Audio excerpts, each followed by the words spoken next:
them so many problems last split. I don't know. We're going to find out. Definitely the switch to the Elise Rek'Sai meta is very helpful. We'll be in a Azir ban right off the bat, so that is not going to be shocking. We'll talk more about Bengi and Peanut once we get into the game and after this draft is complete. So we'll be Azir and Nidalee, so taking out some of the very powerful picks here. For each of these respective teams. Maokai not going to be allowed, and there's the Victor pocket ban set up against the ROX Tigers. Faker more than capable of playing that champion also. Yeah. Well, I mean, insert champion name. Faker is capable of playing it. Except for Xerath. Except for Xerath. We can scratch that one off the list, I suppose. Rise, of course, going to be the last ban here from the side of the Tigers, and then SKT taking their time with this last one. We'll see what they want to ban away. It's going to be Kindred off the board, so double jungle ban here. And Vlad. Ooh, okay. Well, that is a big priority shift. So, as we know, in NA and EU and China, Vladimir has been an extremely potent pick so far, just capable of absolutely dominating some of these late-game team fights. Absolutely impossible to kill. And it looks like it'll be Smeb on that Vlad in the top lane, considering he just switched to TP Ghost. Yeah. All right. Interesting. Now, you can see the hovers coming through. It's going to be the Rek'Sai and Echo picked up here for SKT. Can't get the trifecta with the Rise on top like some North American team was able to do just earlier this morning. So Tigers knowing better than to give away those three champions, but they will pick up Graves and the Swain for themselves. So this is going to be very heavy AP in that top and mid side. Yeah, with the Azir ban too, it is worth noting that SK Telecom, all 4 games they've played, they have played Azir Ezreal in every single game. So now we actually get to see something different from SK Telecom. They're not going to have the Swain, which they had in their last series either. But obviously, these flex picks looking interesting. And now that we see both Swain and Vladimir, the Ghost not so convincing that it will be a Vlad in the top side. Could easily be that Swain. Yep. So we're going to have to wait and see. Ooh. It will be the Anivia pickup for Faker, a champion that he rarely, but now sometimes still plays. And then we're going to have the Nami, one of those staples from Wolf. He continues to play a lot of Nami and Soraka. And I can't think the last time that we saw Faker play Anivia. My guess would be All-Stars when he 1v1 Froggen. I'll look it up in a little bit. And they're taking a look at that Sivir right now. May not go with the Ezreal. So this would be a heavy wave clear composition from SK Telecom with both the Anivia and the Sivir.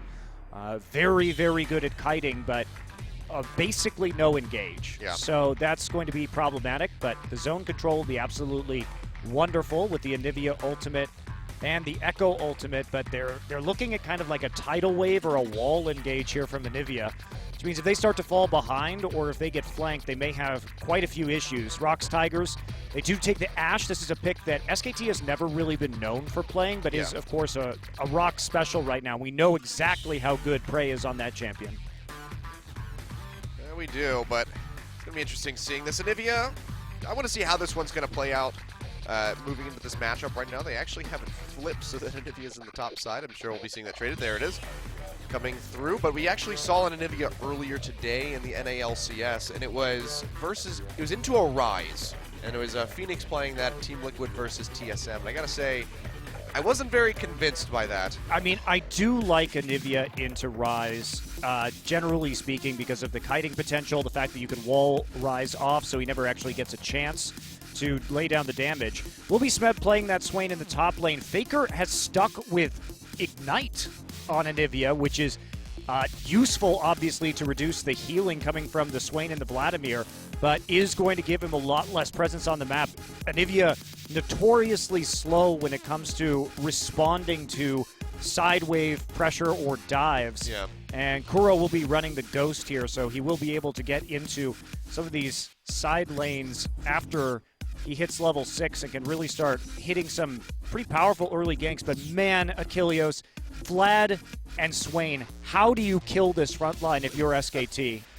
I really don't know. That's the question I'm supposed to ask you. But I'm guessing that there will be a mortal reminder involved. It's a rhetorical question. Yeah. Well, I'm sure that there will be a mortal reminder involved here for Bang. Faker going to try to optimize the use of that Ignite as best as he possibly can, but we'll see if he's able to do it as we get ready to go into Game 1, ROX Tigers versus SKT.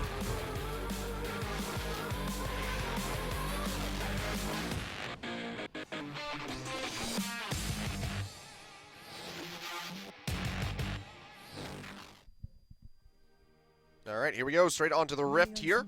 It's going to be the Mountain Drake, first one, sticking its head out into that bottom side of the river, and already ROX and SKT looking like they're going to square off down here. Yeah, Peanut actually going back to the Graves is interesting. He's been favoring that instead of the Elise, generally speaking, and he's been really good on it, but it's not a champion we typically would associate here with Peanut. Oh. And since we didn't get much of a chance, an opportunity to talk about these teams' characters too much in the intro, we should give a little bit of a breakdown right now, because both of these teams have the shortest average game times in the league. They're number 1 and number 2. SK Telecom at 34.5 minutes, ROX at 35.2 minutes, so very little separation between the two of these. The big thing to be looking out here for, though, is that ROX generally has a very strong early game. They're up over 1,000 gold in 15 minutes typically, but it doesn't usually translate into dragons. Meanwhile, SKT has a slower gold start, but they have controlled 82% of their dragons over 4 games. So even though they don't have that same gold lead at 15 minutes, they're able to close out in shorter games, and they do that by controlling the dragon. And that's kind of the theme that we've seen amongst the best teams after the mid-season patch. That's a good stat to have when the Mountain Drake is the first one that we'll be seeing in this game. Follow that up with some Infernals, and SK Telecom certainly going to have the tools necessary to close out the games shorter than their opponents. But big question marks right now when it still comes to the ROX Tigers, and we have to see if they've corrected a lot of these mistakes that they've been suffering from at the start of this split. I mean, swapping out Koro and Try has been something that we've seen happening back and forth as we see this little scuffle on the bottom side. Ignite going to be used by Gorilla. Yeah, Exhaust from Wolf. No, it looks like it was Flash from Wolf. Oh, Flash from Wolf, you're right. Exhaust is still up there. So, just going to be trading Summoners. The flash down for the Nami, though, is pretty brutal. Yeah, it's going to be challenging to deal with. And one of the things about taking this Nami so early, so if we look at SK Telecom's composition, yes, they're absolutely wonderful at kiting. Parallel Convergence, Glacial Storm, these are things that make it very easy if your opponents are drawn in to crowd control them and to punish them, right? And especially with Sivir dealing a lot with those ricochet crits, the damage output is there. But the problem is that if they ever need to engage something, they're really, really limited. Faker's going to have to hit that slow-moving Flash Frost skill shot, or they're going to have to try and land a tidal wave, which Gorilla can just block. Yeah, so just delete that. He can just remove it. And yes, they have Sivir ultimate, but they still have to have somebody who can actually CC in range. So maybe Sivir ult into an Anivia wall. Regardless, it's going to be difficult, is what I'm saying, for SK Telecom to actually initiate any kind of team fights. ROX will have a lot easier time with that Ash Arrow and a Ghost onto Kuro to really get in the mix and use his pool, etc., etc. Yeah. We've seen a good amount of Ash, actually, across some of the other regions. I mean, even just today, Sneaky was actually playing that one in their last game against Echo Fox. I didn't get to watch all of that, but apparently his arrows were pretty on point. Yeah, it's been pretty. The Ash is an up-and-coming pick, and it depends on which team plays it, right? Because some teams really like to have their initiation on their top laner, playing some sort of engage tank like Maokai. But we got a player like Smeb who can play so many different champions. Sometimes it's just best to have that initiation on your AD carry instead if you can get away with it. And Prey has shown that he is one of the best, very, very best Ashe players in the world. Yeah. So. See that? I mean, you can see that win rate right there on the screen. It's actually, I'm going to check his all-time win rate on that real quick. That speaks pretty strong, pretty highly of how good he is on that Ashe, at least in this year.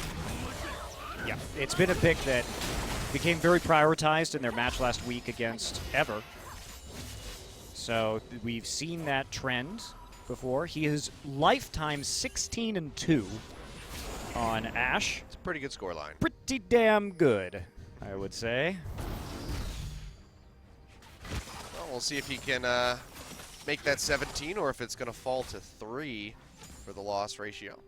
So far, just going to be slow and steady as she goes here between both of these sides. No swaps coming out, so not going to see those early tower takes. It's just going to be a longer farming phase, it seems, for the time being.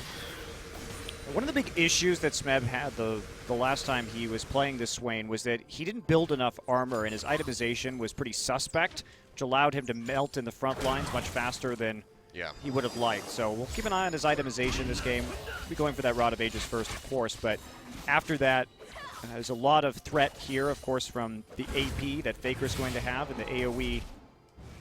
We'll see if he decides to itemize more against that or if he's going to go for more armor to deal with the late game Sivir instead. Well, Faker going for tier. We'll see if he goes tier Rod and goes for the big time scaling or whether he's going to build something else on this Anivia. Yeah, the Rod of Ages with the tier's been pretty much the staple for as long as I can really remember. We can see, of course, Smeb's going to be picking up a Rod of Ages of his own, so he's getting ready to complete the Catalyst of Aeons, as it is now called. So many Aeons in there. There's so many Aeons. You know, you really don't want Aeons. If you know anything about Gnosticism, they're not things that you want. He's going to have a plethora of them. See Smeb, though, taking a lot of damage. Duke, with this Dark Seal, starting to output a decent amount of damage. Smeb's just going to be a little bit further behind before he can get that Catalyst in. Yeah, that actually is a problem right now, that he can't have that sustain the Catalyst at the moment. You see Faker with that Emax doing quite a bit of work.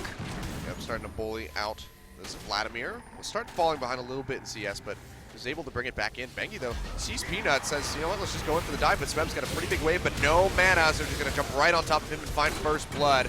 Peanut not going to be able to get the end of the line into the wall in time, and that's just going to be a very well-executed dive from SK Telecom. Wow, that was really bold by Bengi, actually, moving in with his flash alongside of Duke, knowing that even though Peanut was right there on the Gromp, that he was going to have the burst in order to take that out. He will go ahead and start to take away this blue buff. Not that it's particularly useful to the ROX Tigers.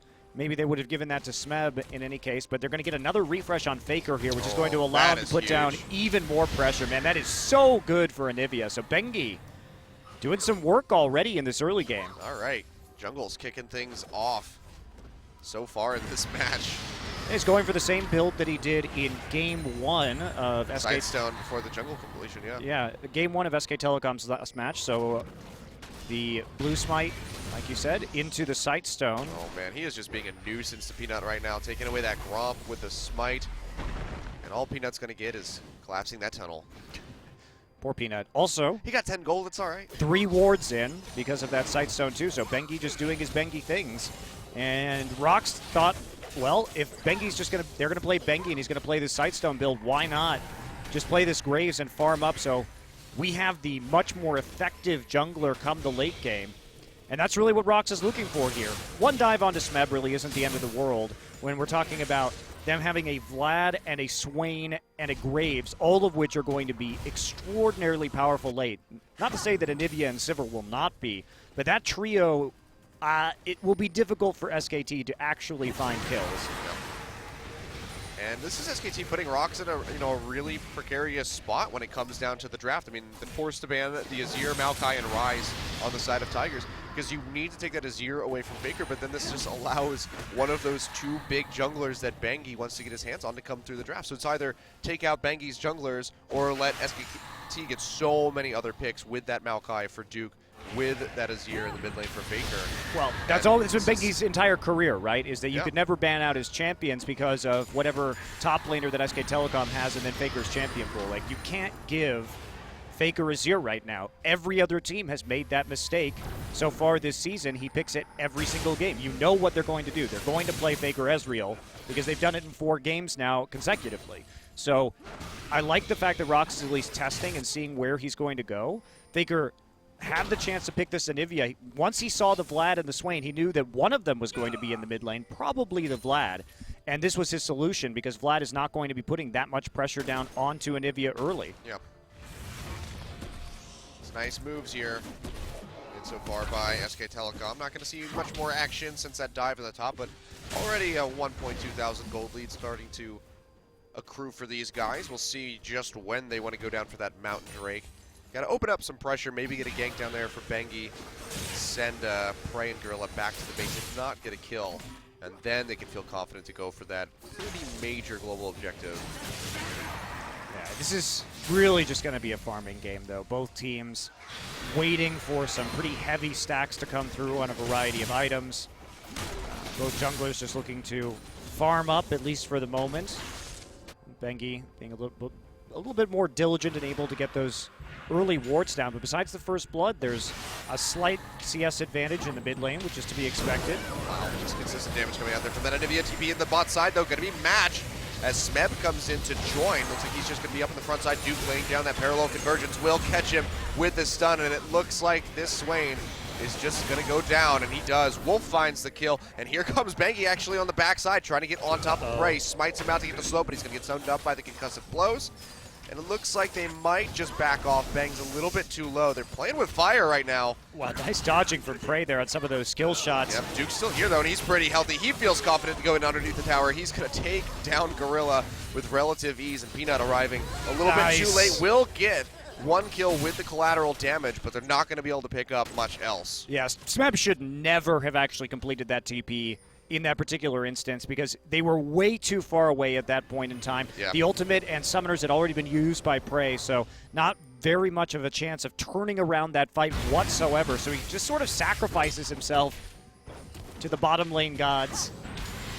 And that's not going to do them a whole lot of favors. Fortunately, Wolf and Duke were the ones who got the kills, so didn't actually go on to Prey or have any effect from that angle. Still a bit rough, though. Yeah. But SKT looking like, you know, they're willing to pull the trigger on a lot of these dives. And they're coming out for the most part ahead. Had they not lost Wolf in that instance, or if they had not taken as much damage as they did, that could have completely transferred over into this first dragon take, but for the time being, it will just remain standing. But like you said, Smeb, really questionable completion on the teleport. I mean, Duke pulled the trigger faster and then seems wasn't there to back him up. So Smeb looking like a NA TP'er at the moment. Well, I don't understand what happened to start that engagement or why Prey and Gorilla were so far up in a long lane when Sivir still had the ultimate up, and we never got to see Prey actually shoot his ult off. So I'm not sure if they initiated that and then got it turned around on them with Smeb having the later TP, which really shouldn't happen because Duke doesn't have a fast way to stop his teleport. But in any case, Smeb not having the best game so far, and to SKT's credit, they look at this Swain, they said, okay, you're going to be building Rod of Ages, you're trying to scale up. Well, instead, we're going to buy Sheen and Dark Seal, and then once we get an advantage in that top lane, it's going to start spilling over into the bottom side now so we can get them an advantage too. So SK Telecom playing well around their winning lanes and just propping up lanes that weren't doing so well because bottom was getting shoved in, was losing a little bit in CS, making that TP play, catching them out, and then helping them to get ahead now. Yep. See, the Rift Herald will make his one-time appearance, and he goes down. It's going to be Duke with the buff for the time being. Already has 4 stacks on that Dark Seal, and you can see Faker is just doing such a good job hammering in the damage onto Koro. Of course, he can keep up because he is that Vladimir with the transfusions, but it's really making him suffer as far as the CS numbers go. We can see a 36 CS lead already here for Faker, just 13 minutes in. Yep, and Faker had this ready. He knew the Vlad was going to be an option. We started seeing the Vlad coming out in Korea late last week, and now it returns, but people already looking at what they can do, and Anivia, wow, Faker stole that with his ult. Oh my god. So, yeah, just Faker things. Just pop it in the jungle, taking some enemy minions there with the Glacial Storm. Pops right back into lane. Bengi's looking to replicate it. Oh, it was at 1 HP! And Bengi stole it with his smite. That is, okay. He's just going to ride that happy was wave at straight on 1. into the Dragon Pit. One Achilles. Wow, that's so sad. Well, they're going to be able to finish off the Dragon, but the fight's breaking out here as ROX just piles on to Bang, and it looks like they're going to be able to take him out. Peanut flashing to the backside of the pit will be able to finalize the kill. Bengi tunneling his way out. Looks like that might just be the disengage, so SKT pick up a red buff, a dragon, but they lose the Sivir. Yeah, not the best ultimate there from Prey either. It was quickly sidestepped by Bang during his ultimate, and now we see some proxy farming here from Duke, forcing the TP from Smeb back into that top lane. He will, of course, be able to clear out that wave pretty darn quickly with the help of his ultimate. Yeah, and it's going to be Infernal Drake to follow up on the mountain, so SK Telecom can get that one as well. It'll be pretty good. We see how this just Yeah, a lot of missed skill shots right here. They couldn't clear the spell shield fast enough. Oh, the arrow did hit. Okay, so Bang was tagged by. It looked like it wasn't at first, but it looked like it shouldn't have. Yes, but it did. It definitely looked like it should not have. They did have to wait to throw that out because Prey was waiting for the spell shield to be gone, and it took them a little bit longer than normal due to some other missed skill shots right there, including the Winter's Bite coming in from Gorilla. Interesting pathing by Bang to run into the pit there, instead of up and out toward the blue buff, but all the same, they still got the Dragon, and SK Telecom will retain this about 2,000 gold lead for the time being. A big majority of that going to be made up from Faker and Duke right now, who both have 20+ CS leads over pit lane opponents. Bang's fallen a little bit behind, though, so that's somewhat worrisome. This is still a very winnable game for the ROX Tigers. What I'm curious about is what their lane assignments are going to be, because we don't have a TP on the Vladimir, so are they going to risk going into a 1-3-1 situation, which would probably be ideal for the ROX Tigers, just because then they could apply pressure, fall back to a Dragon or Baron, and then force SK Telecom, who just doesn't have very much to engage them. But you also do run the risk of getting picked off, especially with the Sivir ult on the team, because you don't have that TP, and you can't get back, even with that Ghost and the 45% move speed at level 18, still more of a risk than if you had the teleport. So I'm wondering if ROX is going to take it or not. I think it is an acceptable risk, and I would do it here. Well, here comes Bengi, wall comes in. Foro just going to go ahead, drop into that. You got excited. Yeah. It's like, wait a second, that's a Vladimir. You should never get excited about Vladimir ganks. Correct. Unless you've seen that pool go down first. Gotta force him to use that first. And he has no summoners. Then you're okay. Then you can get excited. Oh, okay. TP coming in here from Duke. That's going to be on the hunt, pop by Bang. Duke will still get caught by the Glacial Fissure, but they're just piling straight onto Gorilla as best they can. The bubble not going to connect. He will flash away, so it's going to be a flash for a TP. That was an extremely well-played little series of events there by Gorilla. He hit the Winter's Bite the instant that the Echo TP'd in. Even though Echo was in the middle of his E right after he dashed in, TP'd in, he hit the Braum ultimate on the Echo also, and then was able to just jump over to Prey and use that Unbreakable. So nice escape, but SK Telecom, they provide the pressure, and that's going to mean this turret goes down. Same thing in the top side, though. Smeb gets some alone time, and he will grab the solo gold from that to help catch him back up. Oh, well, Duke's finding Peanut. Collateral damage not really going to come through, and Duke is still going to continue this pressure as Bangi's getting ready to join him up in the top side. Trying to get as many slows in as he can as Peanut's whittled down to about 30% HP. Bangi, the Prey Seeker, not going to connect. Use the tunnel to close the gap. Do they want to dive this one? Looks like they might just say, hell yeah, let's go for it. Parallel Convergence comes out, but Duke's going to snap back with the ultimate. They pick up Peanut, and they're going to be able to back right off. Meanwhile, on the bottom side, what the hell? Prey's just going to walk up onto Bang's face and just flurry him to death. Wow, Prey didn't even use his ultimate right there, so I'm not sure what exactly Bang was doing. He also didn't use heal, so we'll have to get a replay of that one, because that was a very atypically bad duel, it would seem, at first blush from Bang. Very much a head-scratcher of the situation. Yeah, may have just gotten caught out by himself. Let's take a look at what... What? He has no mana either. Oh, no. Oh, Bang. He didn't have enough mana to ult. Wah, wah, wah. Just let me know, folks. Don't recall there. Smeb, though, in a bad spot as the turret gets taken out. 3 members piling on. The tidal wave, just for good measure. Pace still has a good amount of sustain as Peanut's getting ready to join in. Almost takes out Wolf and Bangi. They just can't finish him. He's now out of mana, but so is Duke. So they just have to back off. So they get the turret, but not going to be able to get much else. Wow. Okay, well, that's the state of this game, apparently. Bit sloppy, back and forth.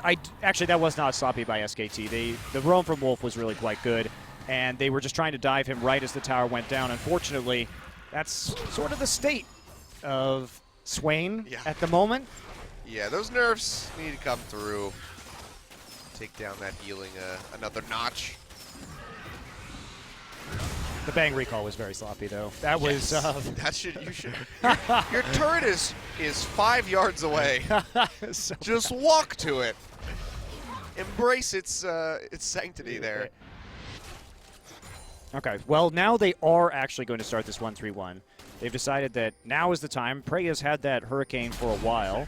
They could have begun it previously, but instead gets a little bit delayed, and you see SKT try and hit some of these bubbles. The Nami will just a little off right there as Tigers will juke out of it. This is important pressure for SKT to build up here. Try to chip down ROX Tigers and send them back to base because that Infernal Drake just spawned. You see though, just gonna go ahead and go straight forward. Gorilla taking a ton of damage. Jumps to the side to avoid the bubble.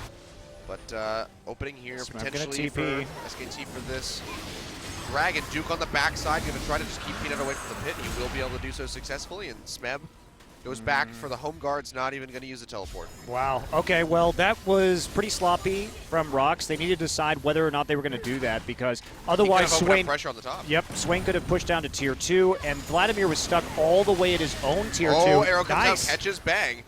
Can't answer with much damage though. Faker just trying to zone them out with that flash freeze.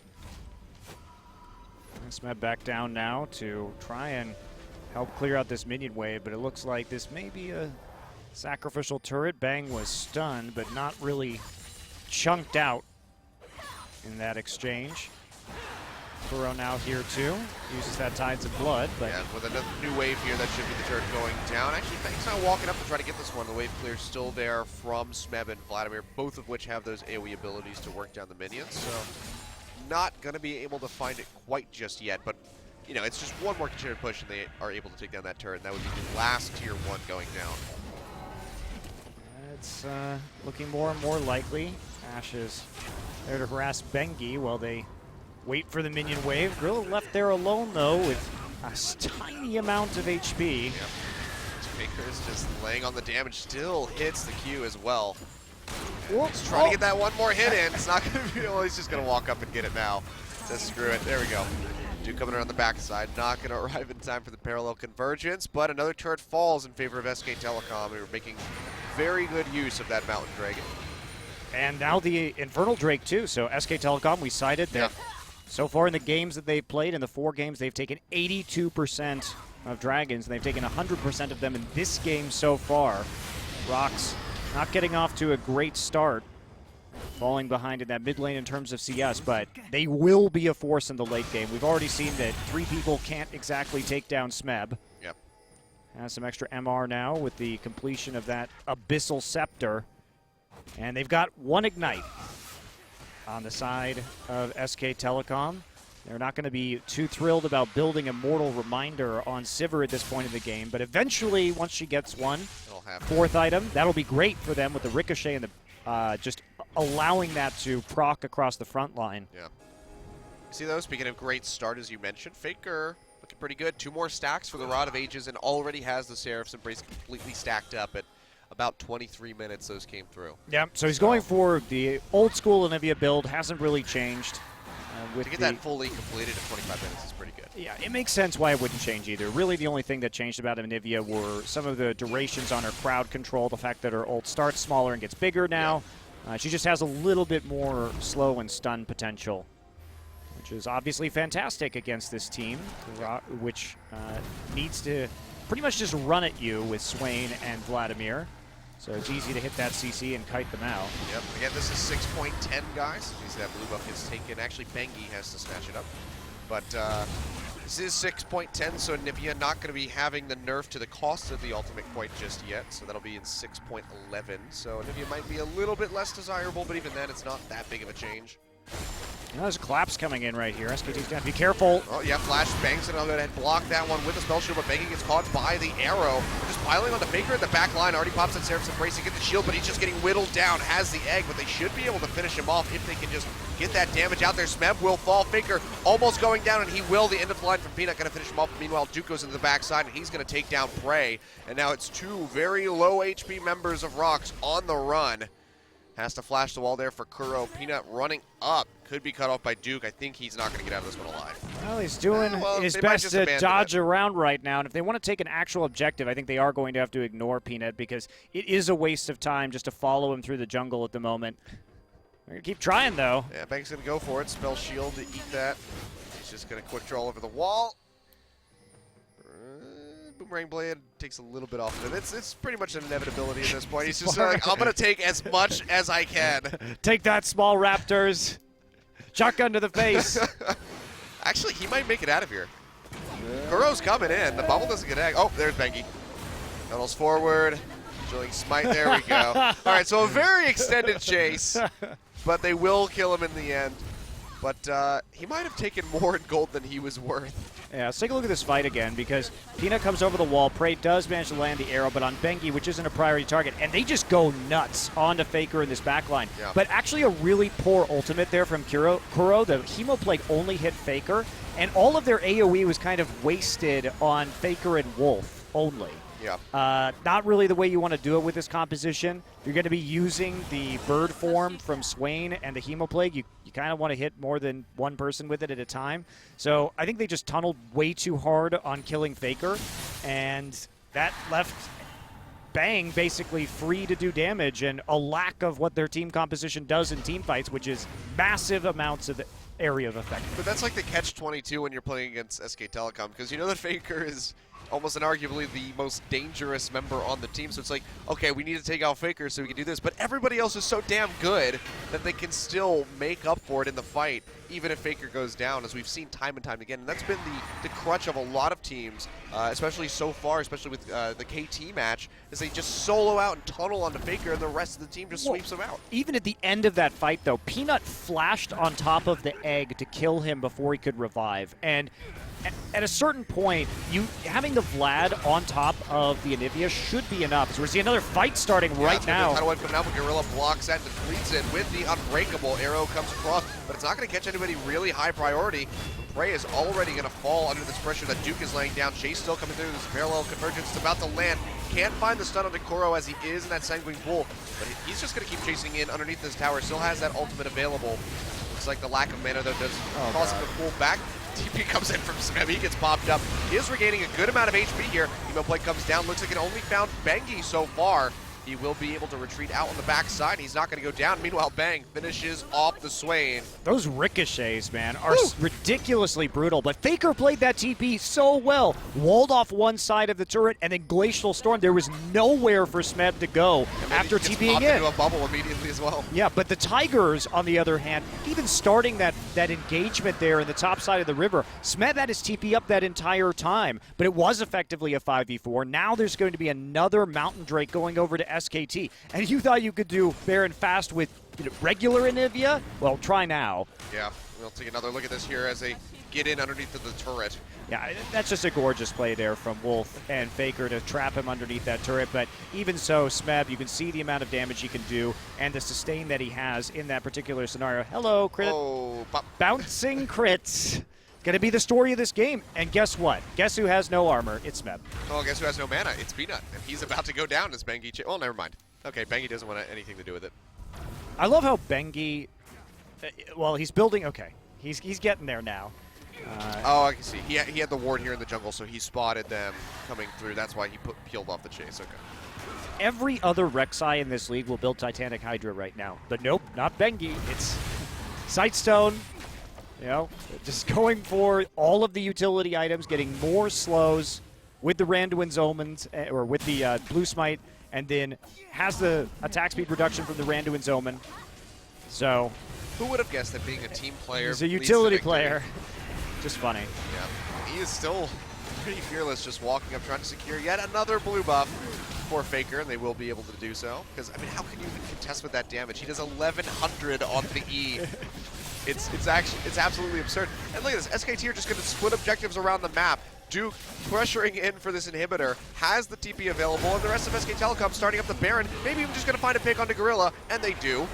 Bang takes him out, Tidal Wave comes through, will knock up Kuro. Meanwhile, Bengi goes in, pops up Smeb, who's on the run, but I don't think he's going to make it out of this one alive. Has the Ignite ticking, and Faker will find the kill. Kuro with nowhere to go.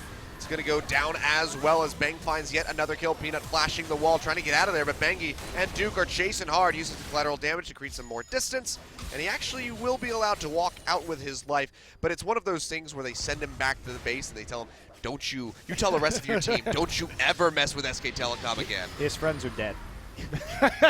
He's got no one to tell. He's going to go tell the shopkeeper. He's just going to sit there in the fetal position crying.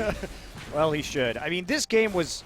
It was going to be about whether or not SK Telecom had the objective priority, whether they could be there first, whether they could get these good kiting and not engages, but kites out around the objectives.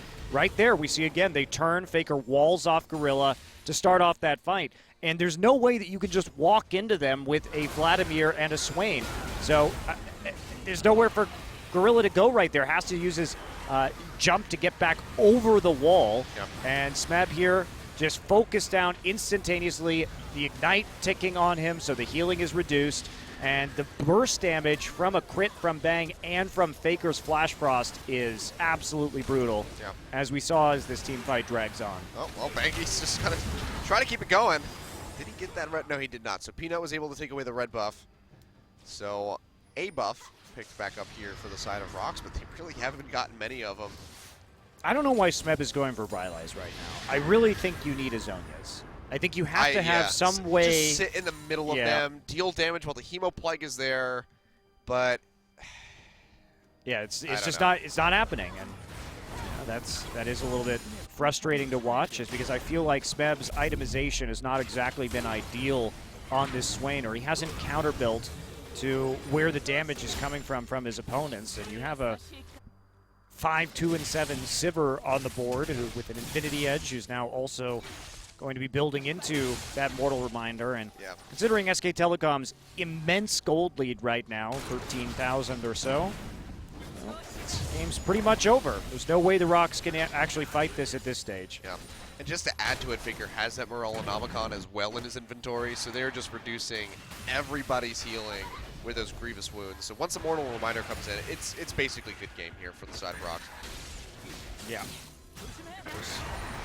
Not gonna be much. I mean, Smeb is just not even doing anything to Duke anymore. He's 3 levels behind. Yeah. I mean, and the Swain was an answer to the Echo pickup, which they basically knew was going to be for Duke in the top lane. I'm sure Faker has played it in mid, but it's very much more likely going to be the Echo top. And they still pick the Swain, and Smeb's just not been able to do anything to keep Duke from just jumping onto the face of his back line. Well, you do have to commend SKT's draft here for taking that Anivia after seeing both the Vlad and the Swain. That was an intelligent counter pick, not only for the lane against Vlad, but just because if you start to get ahead with this Anivia, there is nothing that Vlad and Swain can do to you. Yeah. Oh. Goodbye. Yep. Well, everybody just jukes out that one. Not going to connect. And double Mountain Drake yet again, plus the Infernal. SKT are doing a hell of a lot of damage to that turret. Kuro goes in really deep, and he's not going to make it out of this one alive. That Ignite taking him down. And the last tick. Oh, he's got the Zonias, but Bengi's there to pick it up. So he says, you know what? That'll be mine. He uses the Hemo Plague. Oh, Kuro. Kuro keeping up with his single target Hemo Plagues this game. Really not a great Vladimir game from Kuro at all. Well, it's looking like maybe hashtag wake up cry for game 2 coming in here. I'm not sure. Yeah, we'll see. That would definitely open up the Azir option at the very least. Oh, well, double bubble goes in onto Gorilla and Smeb. Gorilla going to stop the tidal wave with the Unbreakable. Duke taking a bit of damage, pretty low on mana as well, but has a Guardian Angel. Look at Bangy just at the front line, taking up all this damage, allowing Bang to just layer on those hits there from the Sivir. Triple kill coming in for him. That's going to be the ace, and this should pretty much be the game here as the wave's getting ready to come in. Are they going to back off? No, Bengi is just going to hold back in. Don't worry about it, Achilles. Okay. Duke has TP, Bengi has ult. Duke also still has his ultimate. This is going to be the game, yep. I was like, come on, you have this. But yeah, 34 minutes. SK Telecom taking down ROX, making him look like a non-factor. 4 times as many kills as ROX had. Yep. Also, 17,000 gold. Pretty good. Pretty good game there from SK Telecom. You know, if CLG was in that game, they would have come back.